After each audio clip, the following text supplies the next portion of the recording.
So welcome friends. जय हिंद।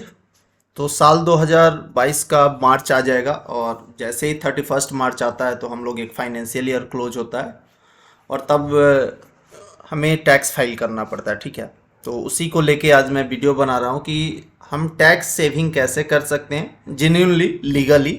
मैं कुछ गलत तरीका नहीं बताऊँगा। आप इनकम टैक्स का रूल्स फॉलो करते हुए आप टैक्स को कैसे सेव कर सकते हैं, कहाँ पर क्या इन्वेस्ट करना है वो चीज़ बताऊँगा। और आप अपना टैक्स लाइबिलिटी को कैसे कम कर सकते हैं। मीन्स अगर आप नॉर्मली आज के डेट में अगर 25-30 हज़ार टैक्स दे रहे हो तो आप उसको 10 हज़ार या 15 हज़ार पे कैसे ला सकते हैं, या जो लोग 60-70 हज़ार टैक्स दे रहे हैं उसको कम करके 30 हज़ार 40 हज़ार 50 हज़ार कैसे कर सकते हैं। तो मैं इस चीज़ों पर थोड़ा फोकस करूँगा। तो चलते हैं, हम लोग देखते हैं। अब थोड़ा समझने की कोशिश करते हैं कि हम लोग के पास अभी जो एग्जिस्टिंग रूल्स है उसके अंदर में हम कहाँ कहाँ पर टैक्स सेव कर सकते हैं। तो एक एटीसी है और ये लगभग सभी लोग जानते हैं और बाय डिफ़ॉल्ट भी ये लोगों पर लागू हो जाता है। जो लोग भी खास करके सैलरीड हैं या पेंशन एम्प्लॉय हैं, तो अगर उनका जो भी सैलरी कट आता है तो उसे पीएफ कंट्रीब्यूशन में जाता है और ऐसे ऐसे करके कुछ कंट्रीब्यूशंस होते हैं। तो वो सारा एटीसी के अंदर में आ जाता है। फॉर एग्जांपल मैं आपको इसलिए लिस्ट आउट भी कर दिया हूँ। पीपीएफ हो गया, पब्लिक प्रोविडेंट फंड। ये आप एक voluntary type of PF account होता है जो कि 15 साल का मैच्योरिटी पीरियड होता है। ईपीएफ एम्प्लॉय पेंशन फंड करके जो एम्प्लॉय प्रोविडेंट फंड है, ये सब कंपनी, जो कंपनी भी लिस्टेड कंपनीज है या जो बड़ी कंपनी है वो सब अपना पीएफ अकाउंट या तो गवर्नमेंट की पीएफ अकाउंट या अपना ऑटोनोमस पीएफ अकाउंट में कंट्रीब्यूशन करवाती है, which is 12% of the basic पे। तो वो पीएफ एलआईसी का जो आप प्रीमियम पे करते हो, इक्विटी लिंक से भी स्कीम ईएलएसएस, इस पे मैंने अलग से वीडियो बना के पूरा एक्सप्लेन किया हुआ है। Principal amount payment toward the home loan, अगर किसी का होम लोन चल रहा है तो आप होम लोन का ईएमआई पे करते हो, और जब ईएमआई पे करते हो तो उसका एक कंपोनेंट आपका इंटरेस्ट होता है और एक कंपोनेंट प्रिंसिपल होता है। तो आप दोनों को भी क्लेम कर सकते हो। तो प्रिंसिपल अमाउंट जो है वो एटीसी के अंदर में आ जाता है। बहुत लोग हैं जो होम लोन पे करते हैं बट उसको क्लेम नहीं करते हैं, और क्लेम नहीं करते हैं उसके कारण क्या है कि उनको टैक्स ज़्यादा देना पड़ता है। तो आप इसको भी, अगर आपका एटीसी का 1.5 लाख का पूरा ब्रैकेट फुलफिल नहीं हो रहा है तो आप वो प्रिंसिपल अमाउंट को ऐड करके 1.5 लाख तक कर सकते हैं। स्टैम्प ड्यूटी, अगर आप कुछ ज़मीन खरीदते हैं या कुछ करते हैं तो आपको स्टैम्प ड्यूटी ये सब देना पड़ता है ना, कोई भी लीगल रजिस्ट्रेशन है सब में, तो आप वो भी क्लेम कर सकते हैं। That also is tax free under eighty C. उसके बाद आप देखिए सुकन्या समृद्धि अकाउंट, आपकी जो प्यारी सी बेटी है उसके लिए आप सुकन्या समृद्धि अकाउंट खोल कर रखे होंगे जिसमें आप सालाना या मंथली कुछ पेमेंट करते हैं, तो वो अमाउंट भी टैक्स फ्री हो जाता है। उस अमाउंट पे आपको टैक्स नहीं देना है और उसका मैच्योरिटी भी टैक्स फ्री होता है। तो आपको 1.5 लाख के अंदर में वो भी आ जाता है। फिर नेशनल सेविंग एनएससी सर्टिफिकेट, ये पोस्ट ऑफिस में नॉर्मली लोग, गाँव के लोग खोलते हैं, वैसे ये बैंक में भी होता है बट ये ज़्यादा पोस्ट ऑफिस से फेमस हुआ है। सीनियर सिटीजन लोग जो स्कीम चलाते हैं वो लोग सेविंग स्कीम, वो हो गया यूलिप, यूनिट लिंक्ड करके जो इंश्योरेंस है। और tax saving FD for 5 years, 5 years का टैक्स सेविंग जो होता है वो अमाउंट भी आपका टैक्स सेविंग हो जाता है। उसके अलावा आपको एनपीएस का आपने नाम सुना होगा जो कि नया है। तो आज के डेट में भी बहुत सारे प्राइवेट ऑर्गेनाइजेशन ईपीएस ही फॉलो करती है, बट गवर्नमेंट ऑर्गेनाइजेशन जो है वो ईपीएफ को डिसकंटिन्यू करके एनपीएस ही करती है। बट प्राइवेट वालों के लिए यहाँ पर एक बेनिफिट ये हो जाता है कि आप पीएफ का बेनिफिट तो ले ही सकते हैं, साथ साथ आप एनपीएस का भी बेनिफिट ले सकते हैं। आप वॉलेंटरी एनपीएस रजिस्टर कीजिए, अपने एम्प्लॉयर को डिटेल दीजिए और वहाँ से आपका कंट्रीब्यूशन जाएगा दोनों जगह। ठीक है, हाँ। फिर पॉइंट ये है सिर्फ कि आपका एम्प्लॉयर जो अपना कंट्रीब्यूशन है वो पीएफ में ही करेगा, वो यहाँ पर नहीं करेगा। तो सिर्फ एम्प्लॉई कंट्रीब्यूशन आपका 10% ऑफ बेसिक ये भी जाएगा, तो यहाँ से भी आपको 10% का डिडक्शन मिलेगा। और ये पॉइंट जो है ये उनके लिए है जो फुल्ली एनपीएस ही अप्लाइड है, क्योंकि ये जो सैलरी है एम्प्लॉयर नहीं करेगा क्योंकि वो पीएफ में कंट्रीब्यूट कर रहा है। और इसके अलावा एनपीएस में आप अलग से 50,000 का अगर कंट्रीब्यूशन करके आप वहाँ भी टैक्स फ्री बना सकते हैं। तो अगर आपको टैक्स देना पड़ रहा है, आप हायर टैक्स ब्रैकेट में, अगर मान लीजिए 30% और 20% टैक्स ब्रैकेट में है, तो आपको अपना एटलीस्ट 50,000 पे 20-30% टैक्स आप बचा सकते हैं। तो आप उस चीज़ को कंट्रीब्यूट कर दीजिए एनपीएस में, जो कि एक आपका ही पैसा रहेगा। आपको लास्ट में जब आप रिटायर होगे, आपका एज जब 58-60 पहुंचेगा, तो आपको ये corpus along with good interest return आपको मिल जाएगा।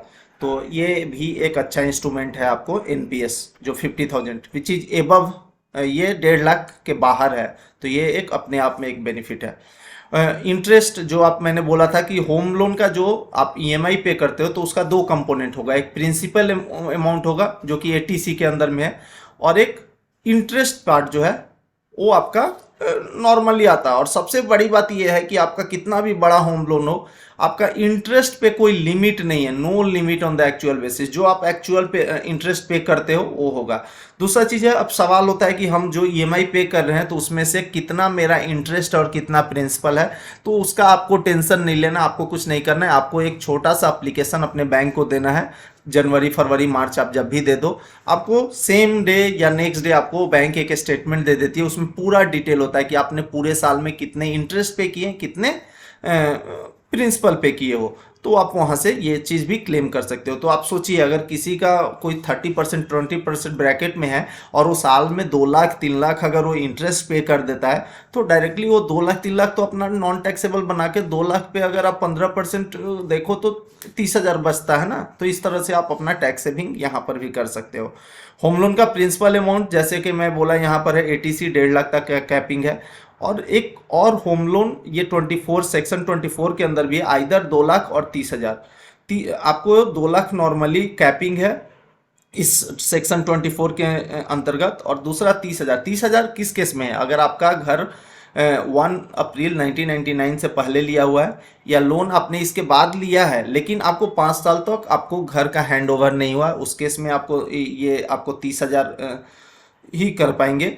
और दूसरा है कि लोन टेकन फॉर रिनोवेटिंग हाउस, अगर आपने रिनोवेशन के लिए लिया है तो आप 30,000 ही कर लेगा। ये तीनों क्राइटेरिया अगर फॉलो नहीं होता है तो आप 2 लाख तक का प्रिंसिपल अमाउंट इंटरेस्ट पेमेंट का क्लेम कर सकते हैं। ठीक है, तो अब चलते हैं हम लोग home loan interest payment ATE, ये तो 50,000 आपका, ये सिर्फ आपको फर्स्ट टाइम अगर होम बाई कर रहे हो तो उसके लिए आपको एक एक्स्ट्रा बेनिफिट मिलता है एटीई के तहत 50,000 तक का। मेडिकल इंश्योरेंस आपका है, आप प्रीमियम देते हैं, हेल्थ इंश्योरेंस आपने लेकर रखा है तो उसका 25,000 नॉर्मल पर्सन के लिए और 50,000 सीनियर सिटीजन के लिए आपको ये बेनिफिट मिलता है। तो ये सारा अमाउंट अगर आप देखो जो जो आपको अप्लाई होता है, मैं ये नहीं बोलता हूँ कि आप टैक्स बचाने के लिए इन्वेस्टमेंट करना शुरू कर दीजिए या मेडिकल इंश्योरेंस ले लीजिए। आप अपनी ज़रूरत को देखो, और अगर आपको लगता है कि आपकी ज़रूरत है तो आप कीजिए, और जब आप ज़रूरत के लिए कहीं पैसा इन्वेस्ट कर रहे हो या कहीं प्रीमियम दे रहे हो तो उसको आप क्लेम कीजिए टैक्स फाइल करते समय, रिटर्न फाइल करते समय। नॉर्मली मैं तो बोलता हूं कि आप साल के शुरू में ही अपने एम्प्लॉयर को, जो भी आपका एम्प्लॉयर है, आइदर गवर्नमेंट ऑफ इंडिया हो, स्टेट गवर्नमेंट हो, नॉर्मली गवर्नमेंट कंपनीज उतना फैसिलिटी नहीं देती है कि स्टार्ट में आप वो सारा डिक्लेयर करें, बट प्राइवेट कंपनीज इतनी एक्टिव हैं कि वो आपको स्टार्ट में ही अप्रैल मई में ही आप अगर डिक्लेयर कर देते हो तो आपको टैक्स कटता भी नहीं है, शुरू से ही वो प्रोरेटेड बेसिस पे चलता है। और बाकी आप गवर्नमेंट एम्प्लॉय हैं तो आप लास्ट में उसको आईटीआर के थ्रू क्लेम कीजिए और आपको पैसा वापस आ जाएगा। रजिस्टर्ड डोनेशंस, आप बहुत बार डोनेट करते हो ना, तो डोनेशन में भी वो डिपेंड करता है किस टाइप का ट्रस्ट है, तो कहीं पर 10% लेके 100% तक का डोनेशन आपको एग्जेम्प्टेड होता है, तो वो अमाउंट भी आप क्लेम कर सकते हैं। तो दोस्तों ये तो हमने जाना कि क्या क्या टूल्स है हमारे पास जहां से हम टैक्स बचा सकते हैं। अब हम देखते हैं कुछ इंपॉर्टेंट पॉइंट क्या है। तो बजट 2021 में क्या आया था कि जो भी सीनियर सिटीजन है, super senior citizen better to say, जो 75 ईयर्स एंड एबव है और जिनके पास सिर्फ पेंशन ही उनका इनकम का जरिया है, उनके अलावा कुछ और इनकम नहीं है, तो उनको टैक्स फाइल करने की जरूरत नहीं है। ये सिंपल सा एक पॉइंट है। दूसरा चीज़ है कि इंडिविजुअल हम लोग जो भी हैं, सैलरीड पर्सन हैं जिनका 5 लाख या उससे कम तक है, तो उनको टैक्स फाइल करना है, बट उन पर टैक्स लाइबिलिटी जीरो होगी, क्योंकि एक 87A के तहत हम लोग को 12,700 या 12,500 के आसपास का हमको रिबेट मिलता है।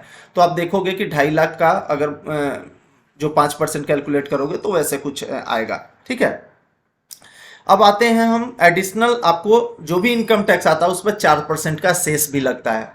हम मान लीजिए मेरा या किसी का for example salary 15 lakh 16 lakh है, तो इस पे टैक्स आपको सारा डिडक्शन करके टैक्स मान लीजिए फॉर एग्जांपल 6,000 आता है, तो उस 6,000 टैक्स पे आपको 4% का एजुकेशनल सेस और हेल्थ सेस लगता है। ठीक है, और वो करके फाइनल टैक्स आपका बनेगा। दूसरा चीज़ है जो हायर अर्निंग ग्रुप में है लोग, ठीक है, जिनका सैलरी 50 लाख, 1 करोड़, 2 करोड़ और 5 करोड़ ऐसे है, तो उन पे एक अलग से सरचार्ज लगता है। ठीक है, तो वो सरचार्ज भी मैंने मेंशन कर दिया। 10% जिनका 50 लाख से ऊपर सैलरी है, 15% जिनका 1 करोड़ से ऊपर एनुअल पैकेज है, और 25% जिनका 2 करोड़ से एनुअल पैकेज है, एंड 37 जिनका 5 करोड़ से ऊपर है। तो इस ब्रैकेट में भी लोग हैं, तो आपको ये भी ध्यान रखना पड़ेगा। अब आते हैं कि हमारे पास टैक्स स्लैब क्या क्या है। तो अभी हमारे पास दो टैक्स स्लैब चल रहा है, एक है ओल्ड टैक्स स्लैब और दूसरा न्यू टैक्स स्लैब, जो लास्ट टाइम बजट में 2021 में इंट्रोड्यूस हुआ था। और ओल्ड टैक्स स्लैब में ये बहुत अच्छा खासा टाइम से कोई बदलाव नहीं हुआ है। और ओल्ड टैक्स स्लैब का मल्टीपल टेबल है। क्यों मल्टीपल टेबल है? क्योंकि एक इंडिविजुअल के लिए अलग है जो 60 साल से कम है, 60 से 80 वर्ष के लोगों के लिए अलग है, और 80 एंड अबव्स के लिए अलग है।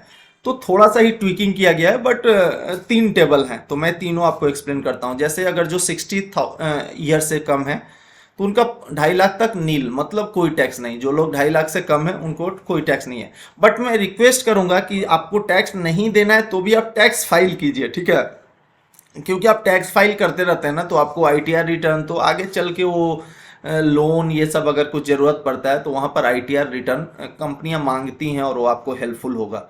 तो आप 5-10 मिनट टाइम लेकर टैक्स फाइल जरूर कीजिए। 2.5 लाख से 5 लाख पे आपको 5% का टैक्स लगेगा, और ये आप जोड़ेंगे जो आएगा ना एग्जैक्ट अमाउंट जो आएगा उतना तक का डिडक्शन हमारा 87A के अंदर है। इसीलिए मैं बोला था कि 5 लाख तक आपको ये 5% भले ही टैक्स है, लेकिन अगेन आपको रिबेट मिल जाता है, छूट दे देती है government, as a kind of offer आप बोल सकते हो। तो लॉजिकली 5 लाख तक इंडिविजुअल को कोई टैक्स नहीं देना है। 5 से 10 लाख, अब मान लीजिए किसी का सैलरी 7 लाख है, तो 5 लाख से कितना ज़्यादा है? 2 लाख है ना, तो वो 2 लाख पे उसको 20% का टैक्स देना पड़ेगा। बट आप मान लीजिए नॉर्मली 10 लाख तक का आप सैलरी अगर है ना, तो आप जीरो टैक्स के साथ चल सकते हो। जैसे मान लीजिए 5 लाख तो मेरा ऐसे ही टैक्स फ्री है, ठीक है, और आप आ जाइए इधर 1.5 लाख जोड़ दीजिए उसमें, तो 6.5 हो गया, ये 50 जोड़ दीजिए, 7 हो गया, मतलब मिनिमम ये 7 तो हो जा रहा है ना, तो 7 लाख तक तो आप ऐसे ही टैक्स फ्री हो गए। दूसरा चीज़, अगर आपके पास होम लोन है तो ये आप 2 लाख अगर ऐड कर दें तो 9 हो गया। मेडिकल इंश्योरेंस आप देते हो तो 25,000 आप ऐड कर दीजिए, 9.5 हो गया। ये मेडिकल एक्सपेंस 40,000, ये सब तो नॉर्मली मेडिकल एक्सपेंस होते ही होते हैं साल भर में फैमिली में।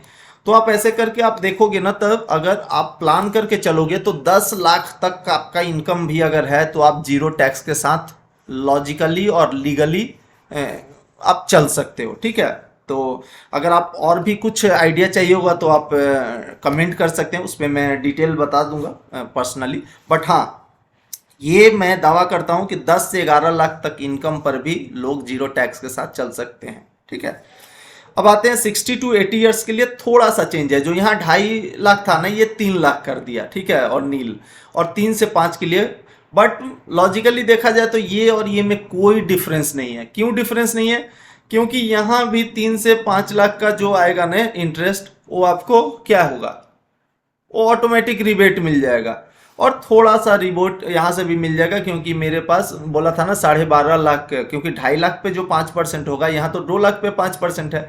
जो 50,000 का जो 5% है ना, वो यहाँ से भी रिबेट आप ले सकते हैं अगर किसी का है वैसा इनकम। तो नेक्स्ट आप देख लीजिए, जो 80 ईयर्स एंड एबव हैं, तो उनके लिए डायरेक्ट अच्छा किया गवर्नमेंट ने कि 0 से 5 लाख सीधे टैक्स फ्री कर दिया है।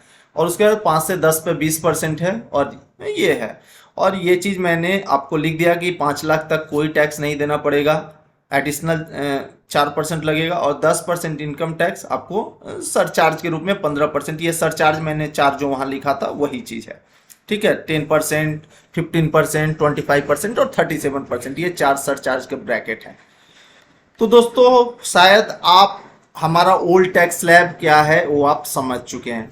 अब नया टैक्स स्लैब जो 2021 बजट में आया था उसको देख लेते हैं। तो यहाँ पर आप देख रहे होंगे कि 2.5 लाख तक तो नील है, पहला सेम है, और 2.5 से 5% है, यहाँ भी सेम है।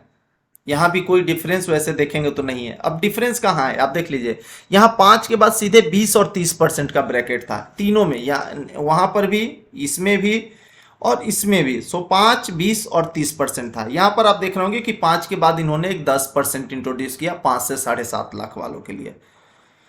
15 लाख इंट्रोड्यूस किया, 15% इंट्रोड्यूस किया 7.5 से 10 के लिए। और 10 से 20 के लिए 20% आया। मतलब कि आप देखोगे जो यहाँ पर 5 से 10 वालों के लिए 20% था, अब 10 से 20 वालों के लिए इन्होंने 20% कर दिया है। 10 से 12.5 लाख वालों के लिए 20% किया है, 12.5 से 15 लाख वालों के लिए 25% किया है, और 15 लाख से ज़्यादा वालों के लिए 30% किया है। ठीक है। और मैं उम्मीद करता हूँ कि अभी जो हमारे आईटी फ्रेंड्स हैं, तो नॉर्मली अभी स्विच करने के बाद सब लोग लास्ट दो ब्रैकेट में आ चुके हैं, या तो 25% वाले टैक्स ब्रैकेट में आए हैं या 30% वाले टैक्स ब्रैकेट में बहुत सारे लोग आ चुके हैं। तो इसलिए भी आपको ज़रूरत है कि आप थोड़ा सा टैक्स सेविंग पर ध्यान दें। कहीं पर भी अगर आप पैसा इन्वेस्ट करते हैं तो उसको सही तरीके से क्लेम कीजिए और टैक्स को बचाइए। तो ये देख लीजिए। अब implication of opting new tax rule. आपको सवाल आएगा कि मैं पुराना टैक्स या नया टैक्स रूल लूँ, तो थोड़ा सा मैं उस पर भी बता देता हूँ कि ओल्ड टैक्स में हमको एटीसी और बहुत सारा जो एग्जाम्पशन मैंने दिखाया था ना, ये वाला स्क्रीन अगर आपको याद रहा होगा, ये सारा एग्जाम्पशन जो हमको ओल्ड टैक्स अगर आप ऑप्ट करते हैं तो ये सारा एग्जाम्पशन मिलेगा। अगर आप न्यू टैक्स ऑप्ट करते हैं तो आपको ये बेनिफिट्स नहीं मिलेगा दोस्तों। तो ये आपको सोच कर डिसीजन लेना है कि आपको नए टैक्स ब्रैकेट के साथ चलना है या ओल्ड टैक्स ब्रैकेट के साथ। आप साल के शुरू में ये डिसाइड करके अपने एम्प्लॉयर को बता सकते हो, बट अगेन आप टैक्स फाइल करते समय आप इसको चेंज कर सकते हैं और अकॉर्डिंगली आपका टैक्स एडजस्ट हो जाएगा। ठीक है।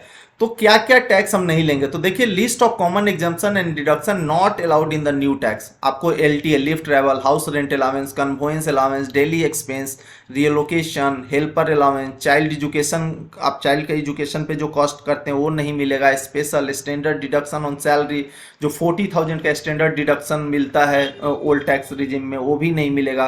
प्रोफेशनल टैक्स जो हर कंपनी 200-300 पर मंथ काटती है, वो भी आप नहीं क्लेम कर पाएंगे। इंटरेस्ट ऑन हाउसिंग लोन जो सेक्शन 24 जो मैंने बताया था वो भी नहीं मिलेगा दोस्तों। और एटीई जो एजुकेशन लोन और ये सब करके आपको कुछ मतलब मोस्ट ऑफ आप देख रहे होंगे नहीं मिलेगा। ठीक है। और जो allowed in new tax regime है, तो ट्रांसपोर्ट अलाउंस मिलता है, तो कन्वेंस अलाउंस आपको मिलेगा। For expenditure include on travelling to work, सिर्फ आप काम के लिए जो ट्रैवल करते हैं उसके लिए होता था। यहाँ पर कन्वेंस अलाउंस एक नॉर्मल अलाउंस था किसी पर्पस के लिए, यहाँ कंडीशनल हो गया। एटीसीसी डी2 पेंशन स्कीम में आप करते हैं वो वाला मिलेगा 50,000 का जो है। और employment of new employ under section ये हो गया। Depreciation of 32 of income tax act except additional depreciation, और any allowance for travelling for employment और ट्रांसफर, ये आपको मिलेगा। तो आप देख रहे होंगे मेन डिडक्शंस आपका जो था, एग्जाम्पशंस था, वो आपको यहाँ अप्लाई नहीं होता है। तो लाजमी है कि एक सवाल होता है कि ओल्ड और न्यू टैक्स रेजिम आप कौन सा सेलेक्ट करें। तो इसका मैं बहुत सा सिंपल तरीका आपको बताता हूं और आप ये कीजिए और आपको बेनिफिट होगा। और मैं ये टैक्स कैलकुलेटर जो कि मैंने एक्सेल में खुद बनाया उसके थ्रू आपको कैलकुलेट करके भी दिखा देता हूं। तो अगर आप इन्वेस्टमेंट करते हैं, आपका प्लान्ड इन्वेस्टमेंट है, अगर आपको लगता है आपका होम लोन चल रहा है, तो अगर आपके पास हाई इन्वेस्टमेंट है तो आप ओल्ड टैक्स रिजिम में कंटिन्यू कीजिए और आपको अच्छा खासा बेनिफिट होगा। और आप उस कैटेगरी के लोग हैं जो ज़्यादा माथापेची नहीं करना चाहते हैं और बस ठीक है यार पैसा आ रहा है जहाँ जा रहा है जाने दो, उस टाइप से है, फिर भी आप कुछ बचा सकते हैं, तो आपको वैसे केस में आपको न्यू टैक्स रिजिम ऑप्ट करना है। न्यू टैक्स रिजिम क्यों ऑप्ट करना है? क्योंकि आपका सैलरी पे जो यहाँ पर 5 के बाद 10%, 15% जो इंट्रोड्यूस हुआ ना, तो वहाँ पर आपका 5-10% टैक्स बचेगा। ठीक है। तो इसलिए आप न्यू टैक्स रिजिम वो लोग को ऑप्ट करना है जो लोग इन्वेस्टमेंट नहीं करते हैं, ज़्यादा नहीं सोचते हैं और सोचना भी नहीं चाहते हैं। लेकिन जो लोग टैक्स बचाना चाहते हैं लीगली, वो लोग को ओल्ड टैक्स रिजिम कंटिन्यू करना होगा और इन्वेस्टमेंट का फ़ायदा उठाना होगा। सो दोस्तों, ये मैं अभी आपको एक दिखा देता हूँ आपको कैलकुलेशन करके, जैसे कि मैं बोला था। तो देखिए ये मैं एक कैलकुलेटर बनाया था।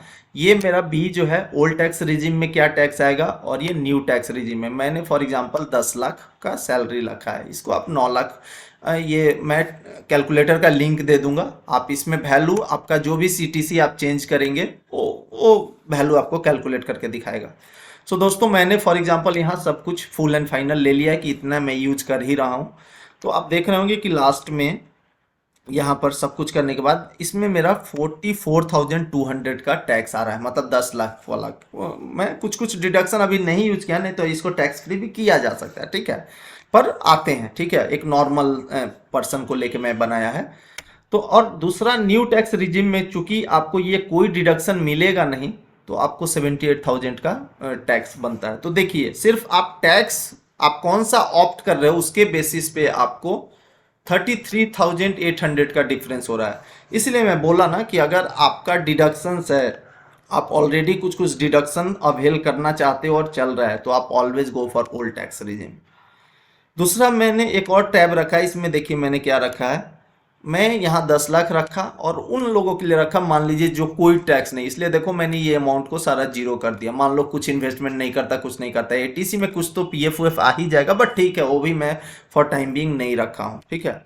तो वैसे केस में आप देख रहे हो दोस्तों कि देखिए 1,17,000 टैक्स हो जाता है उसके लिए जो ओल्ड टैक्स ब्रैकेट फॉलो कर रहा है, और 78,000 जो सेम अमाउंट यहाँ पर था, क्योंकि इसमें तो कुछ चेंज हुआ नहीं, यहाँ भी वही था, यहाँ भी वही है, 78,000 है। तो यहाँ पर आप देख रहे हैं कि 39,000 ज़्यादा टैक्स ओल्ड टैक्स ब्रैकेट वाले को देना पड़ रहा है।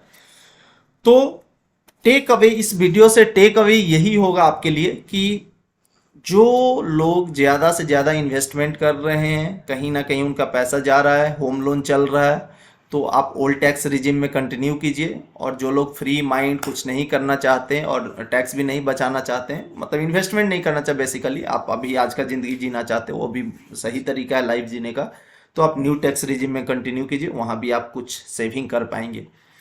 तो उम्मीद करता हूँ दोस्तों आपको ये वीडियो अच्छा लगा होगा। तो आप थोड़ा वीडियो को लाइक कीजिए, सब्सक्राइब कीजिए, शेयर कीजिए, ताकि मुझे भी अच्छा लगे। और कुछ अगर क्वेश्चंस आपके दिल और दिमाग में आता है तो आप कमेंट में लिखिए, मैं जल्द से जल्द उसको जवाब दूंगा। धन्यवाद दोस्तों, कीप वॉचिंग, कीप इंजॉइंग।